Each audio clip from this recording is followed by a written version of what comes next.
All right, so we are back, and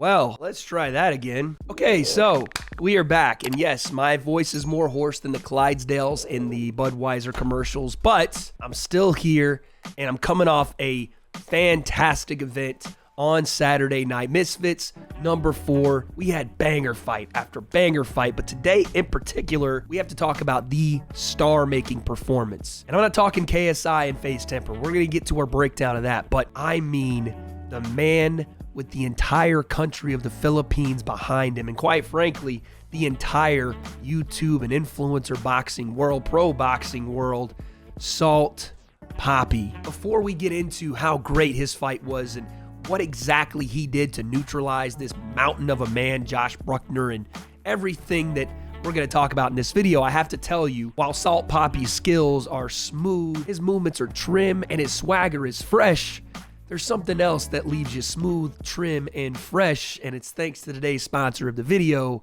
Manscaped. That's right, guys. Manscaped is back, but we have breaking news because, yes, we've taken care of your undercarriage for years now, keeping you guys smooth and feeling great down below, but Manscaped has now introduced the Beard Hedger Pro Kit. That means it's time to tame your mane, and you can start with the brand new Beard Hedger. Guys, this thing is the juggernaut of fixing faces. We're talking cutting 20 different hair lengths, all with one guard, plus it's waterproof. And the titanium-coated T-blade is tough on hair, but smooth on skin. And you know I need that, because even though I'm a grown man at 30 years old, my facial hair still is stuck on 13. Beard Hedger Pro Kit also comes with beard shampoo and conditioner. Not only will those two keep your beard smooth, fresh, and clean, but you toss in the beard balm, and it'll keep your face skin from cracking like my voice, because it sounds like I'm still struggling to get through puberty. And you can get all that plus more at manscaped.com for 20% off and free shipping when you use code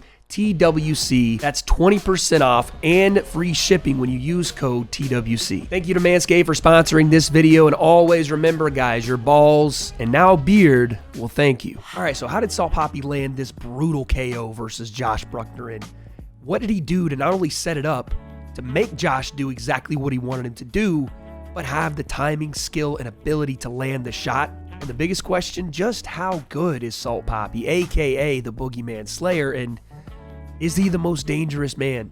Don't worry, I'll explain. The breakdown, let's go. You guys know I'm not a big body language guy, but when I'm watching Salt Papi in this face-off, you know, Josh is stoic, he's ready to go, you know what I mean? He's locked in. Papi's relaxed, smiling, loose. It's like he knew something that we all didn't, and he was completely out of everyone's class here. Like, he's just on a different level, man. Right from the rip, Salt Papi taking center of the ring. But you see him just allowing Josh to walk forward, right? And when you watch this back, you know, in retrospect, you see this is what starts Salt Papi's game plan right here. Obviously, yes, you know, him cutting off and taking space when it's there, but you see him starting to talk, right? Watch him start talking to Josh. Like, is that all you got already? We're, again, 10, 15 seconds into the fight, and he's chirping at him. Now, this will pay dividends in a couple of ways that we'll talk about in a second, but just keep it in your mind. Salt Papi's already talking trash. A lot of feints from both guys.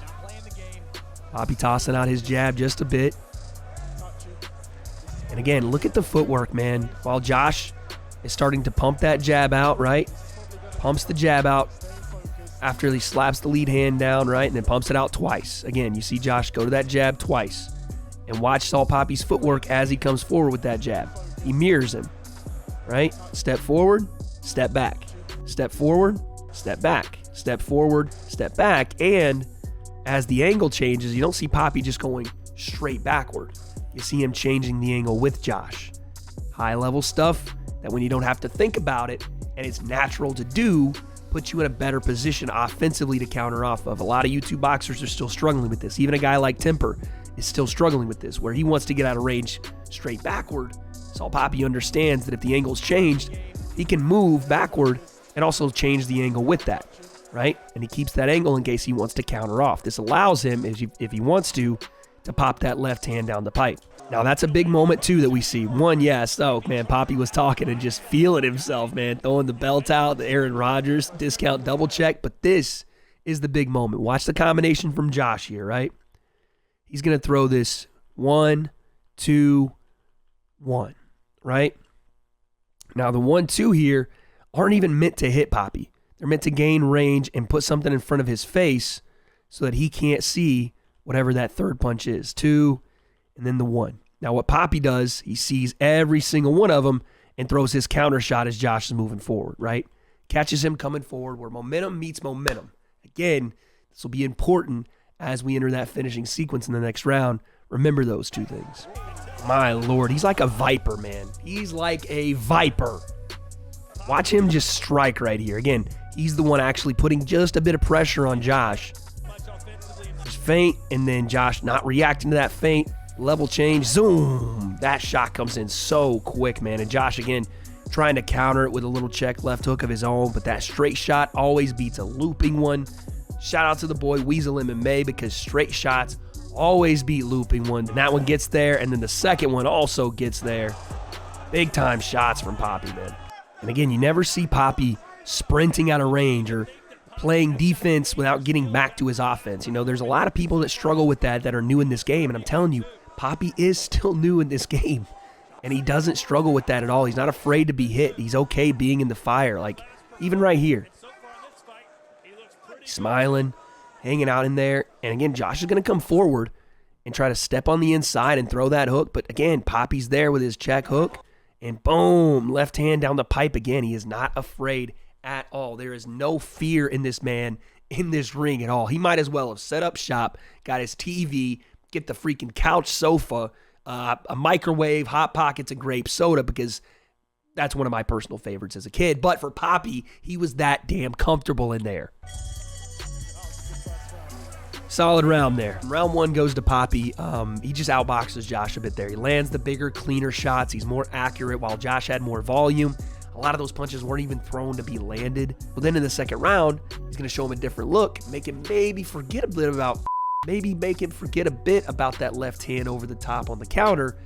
And then once he makes him miss one time, reverts back to that first round counter punch and sticks one on him. This was the entire game plan the entire time. And it's a masterpiece at work. It's beautiful to watch Papi's footwork, his timing, his distance control, and his boxing IQ, his mind all come together in what's about to happen. A brutal KO. And again, you see that 1, 2, 1. 1, 1, 2, 1. And Papi's just sitting there. Look at that left hand cocked and ready. He's just downloading information. The more times he sees that same pattern, the more used to it he gets, and the more he wants to split the timing and throw in between it. And I understand why Josh is doing it. He's trying to get something in front of Papi's face, right? Trying to show him some window dressing. That's why the same reason he's changing levels. Boom, boom, boom. Just giving something for Papi to look at and maybe get him to throw something out so Josh can counter and then follow up with volume. But the problem was it was the same combination. It was a repetitive pattern, and a guy with as good eyes as Papi has and as good and fast and technical as a left hand as he got, it's just not the way you do it, man. It's just a matter of time. It's like a baseball player that sees the same pitcher over and over and over. Eventually, he's going to hit the ball, and potentially it's going to be a home run. That is what Papi did, and he does it right after this combination, because I'm pretty sure the knockout's coming. So Papi one more time sees that 1, 2, 1. And again, you see him change his level, start to look for that opening, and it's right there. As Josh even throws that hook over the top, Papi has got the opening to throw it. Just doesn't quite yet. But I think that's the point where he made the decision. He's like, that's the point. I'm going to stick the left hand on him, and here it comes.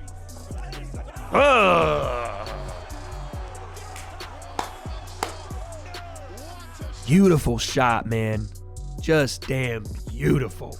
Like I said, 1, 2, and then right between the 2, and I think Josh even goes to the hook here with the 3. Papi steps in on it. You don't see him retreating out of range just to play defense like, for example, a Deji would have done in the Alex Wasabi fight. You see him waiting on that opportunity and exploding. Bang! Huge shot. Josh hits the deck and skips across like a rock skipping over water. My Lord, what a shot. So there it is, man. Listen, Salt Papi made himself a superstar in this scene, and I don't just mean here. I mean in the entire world. You saw everyone from guys like Ryan Garcia talking about, yeah, no, Salt Papi is a pro boxer. Like, that guy has far more experience than he's letting off, which Again, I can't believe I'm saying this, but is it true? He actually has less experience than almost everyone in this scene. Shocking. All in all, for right now, what's next for Papi? It really is his oyster, the entire world in this influencer boxing scene. Whatever he wants to do, he does need a shot at someone's belt. He walked up to Kenny not even walked up, he jumped on the turnbuckle and pointed down at Kenny while we were sitting there and said, Kenny, you're next. So that one's fun. We'll see what happens with Kenny in the future, but I don't have those answers. What I do know is I don't think my voice can last any longer, so we got to get the fuck out of here. And Salt Papi is a grade A superstar. What happens next for him and who steps up to fight the Boogeyman Slayer? I guess we'll find out.